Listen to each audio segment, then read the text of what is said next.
জন্মভিটায় বাড়ির পাশের এই ৩৯% জমি কিনেছেন ৫৮ লাখ টাকায়। পাশের ৮৭ শতাংশের শান বাঁধানো পুকুর, এটি বানাতেই খরচ করেছেন ৩ কোটি টাকা। পাশের ২০% জমি কিনেছেন ৩০ লাখ টাকায়। বাড়ির সামনে ৫ শতাংশের আরেকটি ডোবা কিনেছেন ৫০ লাখ টাকায়।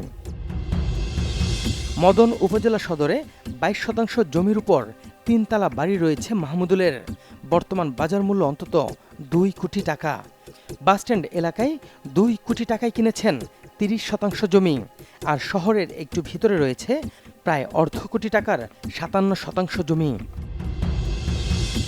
এর বাইরে ওসি মাহমুদুলের মালিকানায় ময়মনসিংহ শহরের জোরপুকুর পাড়ে ৫০ লাখ টাকায় বাড়িসহ জমি, গাজীপুরের ছায়াবীথিতে ২টি ফ্ল্যাট, শফিপুরে ৫টি ফ্ল্যাট, মিরপুর ডিওএইচএসে একটি ফ্ল্যাটের সন্ধান পেয়েছে টিম সার্চলাইট।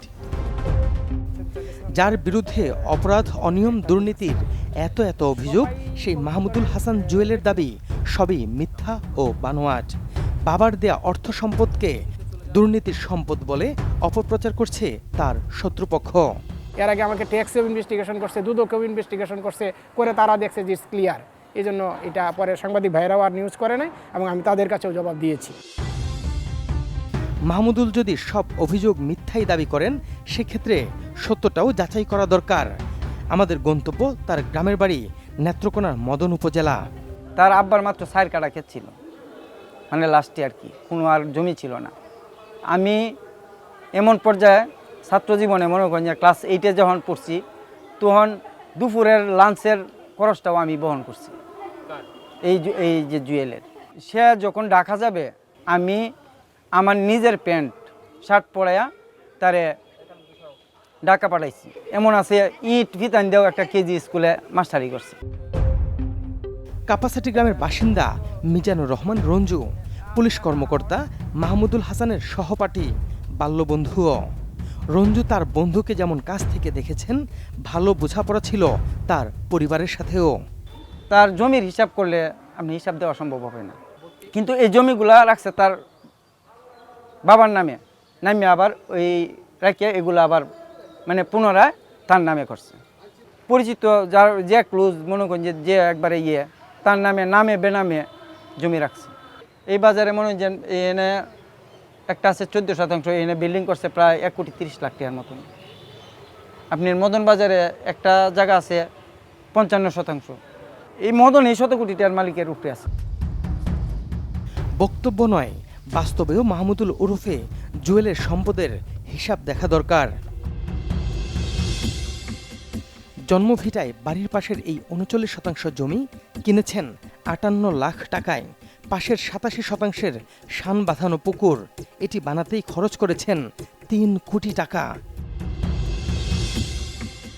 পাশের ২০% জমি কিনেছেন ৩০ লাখ টাকায়।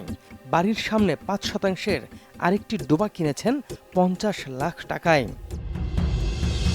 মদন উপজেলা সদরে ২২% জমির উপর ৩ তলা বাড়ি রয়েছে মাহমুদুলের। বর্তমান বাজার মূল্য অন্তত ২ কোটি টাকা। বাসস্ট্যান্ড এলাকায় ২ কোটি টাকায় কিনেছেন ৩০% জমি। আর শহরের একটু ভিতরে রয়েছে প্রায় অর্ধ কোটি টাকার ৫৭% জমি। এর বাইরে ওসি মাহমুদুলের মালিকানায় ময়মনসিংহ শহরের জোরপুকুর পাড়ে ৫০ লাখ টাকায় বাড়িসহ জমি, গাজীপুরের ছায়াবীথিতে 2টি ফ্ল্যাট, শফিপুরে 5টি ফ্ল্যাট, মিরপুর ডিওএইচএসে একটি ফ্ল্যাটের সন্ধান পেয়েছে টিম সার্চলাইট। স্ত্রীর নামে খুলেছেন মারিহা এন্টারপ্রাইজ নামে নাম কাওয়াস্তে একটি প্রতিষ্ঠান। ওই প্রতিষ্ঠানের নামে কোটি টাকার লেনদেনের তথ্য রয়েছে আমাদের হাতে। অনুসন্ধানে পাওয়া সম্পদের এই ফিরিস্তি যৎসামান্যই।